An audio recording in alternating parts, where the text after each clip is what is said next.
When it comes to AI in jobs, this is something Connor loves to talk about. And there's actually two really interesting articles that came out this week that are putting a different spin on AI in jobs than the one that we've been hearing for a very long time. So the first one is coming from the New York Times, and it's this article where they say, could AI do your job? And they put agents to the test. They had the first task was it was surveying different colleagues. The second task was it was suggesting staff cuts. And the third task was that it was filling out 17 forms. Anyways, they have them doing a bunch of different tasks. We'll talk about the results. But simultaneously, there was an interesting article that also came out, and it was retweeted by David Sachs. And he said, narrative violation. It's in the Wall Street Journal. And it says, big companies are starting to hire again, defying predictions of AI wipeout. After a year of holding back on new hires, companies from tech and transportation to defense now say they need more people to work alongside AI. So in the face of these two articles, which some people might say are opposing and some people might say go hand in hand, Connor, what do you think is happening with jobs today? So I want to get your take on this too, especially around the agents thing, because Jaeden uses AI to not replace a ton of workers, but I'll just say, like in Jaden's company and AI Boxing and other companies he's had, he and I have talked about this for years now about him hiring virtual assistants, virtual help from around the world and things like that. And then what you've told me, Jaeden, on many occasions now is how you've replaced that. So I guess kind of two things, and one is on agents, and this may be an entirely separate podcast, Jaeden, you tell me. But on agents, I feel like there's a sense that like agents are going to take jobs, and that's just not what's happening. And it doesn't really make much sense to me, because I think on agents, what the New York Times showed when they did all these tests and things like that was it's not really about what agents can do or what they can't do. It's about what you trust them to do, because at any given moment, an AI agent, and I know for some of us it's sort of like still a confusing term, and we can maybe spend another episode breaking down what we mean by agents. But essentially, an agent, people say like, "Oh, chatbots think," and agents, do things.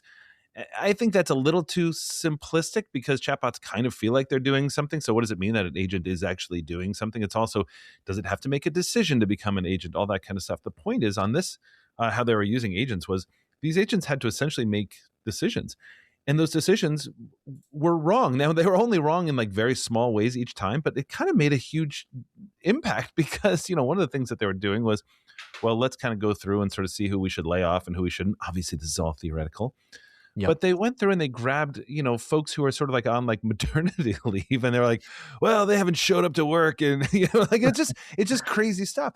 So it's not that it all depends on your risk appetite. But when you're talking about letting somebody go and replacing that person with an agent, I know that's not really a one-to-one thing, but it gets really complicated really fast, because the mistakes these agents make are huge. Again, sort of like the mistakes ChatGPT made in 2023 going into 2024, and it makes much less now. So that's on one side of the equation. Jaeden, would love sort of like especially your personal experience as you're building out AI Box, because I know you sort of like have a big team, but I know that more and more that team is agents, right? You sort of like started off with like more humans than turned out that you needed.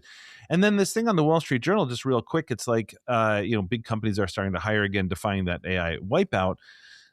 That to me is just unbelievably obvious if you can think about what that looks like, because what would have to happen for people to replace their workers with AI, as so many companies have said that they've done, and they're all full of it, Jaeden. You know it, I know they're full of it. How do we know they're full of it? Because think about what would have to happen for somebody to replace, like a company, not a startup, like a big company, to replace people with AI. Here's what would have to happen. First of all, the person, you'd have to know everything that person did, not just one task. They're not a dishwasher, and you're not replacing them with an automatic dishwasher. They are a collection of things that they do, right? Knowledge workers. So you'd have to map out every single thing they did. The second thing is that somebody else in the company would have to be proficient enough with AI that they could say, I am going to be able to do everything that person A did just by using AI, all of these things. And you'd have to be pretty confident that you're capturing all those things, and you're pretty confident that that person could not only do their own job, but then could do a second job just using AI to capture everything that person did through automation or anything else. Which means that second person would have to be incredibly proficient with AI. We don't even see that when we're training companies at scale. We don't even see that level of proficiency in small groups. It's occasionally sort of like individuals, but certainly not at scale. In other words, like they're talking about replacing people are, people in jobs, their entire processes. It's not just like they do one or two things. Like if you take 10 dishwashers and dishwashing people, and you replace them with a giant industrial dishwasher, okay, because that's replacing a one-to-one task. That's not how knowledge work works. So it seems unbelievably obvious that companies are not doing this, and there's a reason why. But Jane, just to sort of like throw it back to you, when you were, because you've gone through this a few times, right? Where you've hired somebody, a virtual assistant or something like that, somebody in working abroad to do a job, and then you figure out that AI could do it. I'd love to hear like your experience on that, like when you made that decision, because that's a pretty big decision. Yeah, it's interesting. At AI Box, we used to have 5 developers and 5 people on the marketing team when we first launched, and we went through an interesting phase where the AI tools were so good. I think on the development side, we might have had some developers that had like resistance to using a lot of the AI tools, and then on the marketing side, just the tasks that a lot of our marketing team was doing was just very repeatable tasks. And essentially with a lot of them, I would go and define like some sort of winning growth strategy, and I would like have a different person doing a different strategy. But because like I'd give them an SOP, a very in-depth SOP on how to do it, and this is just the nature of who we were hiring. We weren't hiring like highly skilled people. So I actually think some things will shift, but you could think of it more like an entry-level person. They didn't really have tons of experience in this domain, but I had a very in-depth SOP.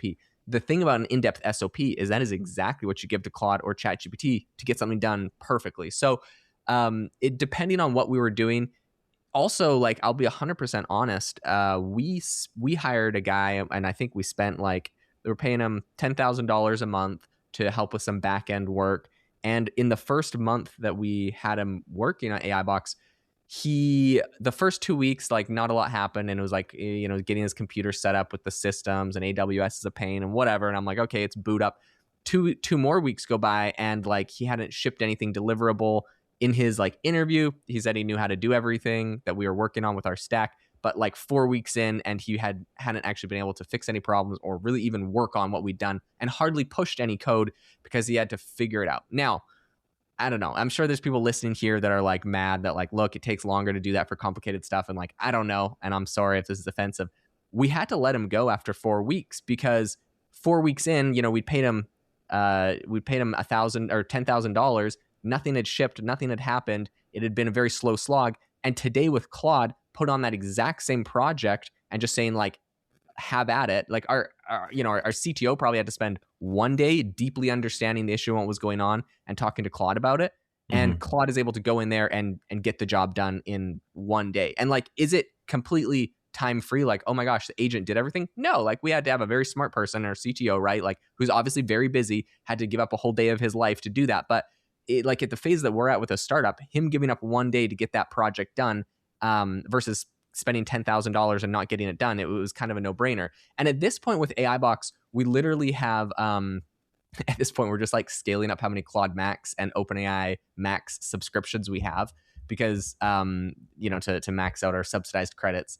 But we actually have like a benchmark number of like, before we would hire a human to run this segment of the code base or these projects, this is how much we're going to be spending in AI tokens before we will have a person come over and manage it. And even when a person comes over and manages it, they're like, our goal is for them to be spending that many tokens, but there's like a certain token threshold where it's like our CTO can't do everything in the world and he passes it on to a new person to manage it. But it's interesting. It's a completely different world building a startup today than when we started AI Box almost 4 years ago, which is crazy for me. We're coming up on our 4-year anniversary at AI Box. 4 years, which is my God, nuts. Yeah, time flies. But yeah, it is really interesting. And then, yeah, from the AI or from the marketing angle, and I've been saying this for years, essentially what it is when you hire someone today, you're not hiring someone that's a quote unquote expert on any specific thing. In my opinion, you're hiring someone that is a systems manager or a systems architect. So I will say, look, your job is to make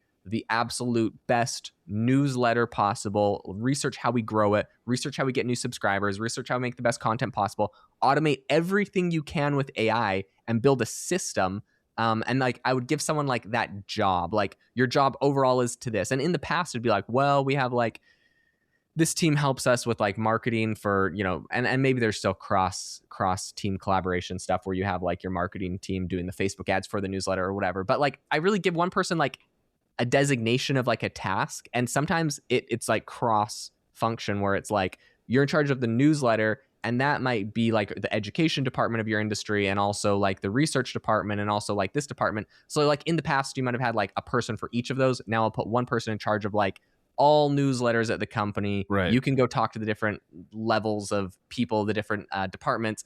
But yeah, it's one person and they're in charge of everything. And to be honest, what frequently also happens in that is they will build a system, they will automate the system, and the system runs. And there's always fine tuning you can do, but at some point the system's good enough that once it's built, I let it run and I say, next task. Now you're in charge of cracking TikTok. How are we going to get maximum reach on TikTok? Build out influencer campaigns, make all the partnership deals, and they build that out. Now I know like some people are mad at me talking about it this way, but this is how I'm doing in a startup, and I'm sure big companies are different where you might just stick someone on one of those things forever. But in a small startup, you crack the code on something, you automate that thing, and maybe you revisit it once every 2 weeks or once every month to optimize the workflow. But otherwise, you move on to the next thing and you just set up like 10 systems, and one person can be managing 10 of those systems today that I would have had 10 people minimum managing in the past. So, yeah, I'm. This is what I think the huge difference is in the news reports of, company X laid off 4,000 people in favor of AI. It's not only complete like a complete and total fabrication. It doesn't even make any sense. Sort of like, because exactly what you said. Like you're saying, the way that you're doing this, like it is at a small startup, is you are able to really have a very firm handle on every process. The other thing is that you are starting up the processes yourself. So the one thing that this article like really misses, and these narratives misses, that people like getting like laid off because of AI is very different from how you hire differently because of AI. And that 100%. is where the real changes place. So where you live, Jaeden, is not really on the, you had to let somebody go, and you do on occasion, but your world is not, you have 1,000 people and you have to like, how do I cull this down? Your world is, how do I grow and how do I expand? And so you have this AI first approach at it, which is like, well, what can AI do? We have the same thing at AI Mindset, where before we hire somebody to do something, me and my team, we get together and we're like, can we do some approximation of this with AI? And I mean, so far, it's been 9 out of 10 times that we could. And that's the really strange thing, because we sort of like realize that the doing it is not the hard part. It's the managing. It's how do you steer it differently? How do you sort of like give it better instructions, all that kind of stuff, which is very like hiring an entry-level person.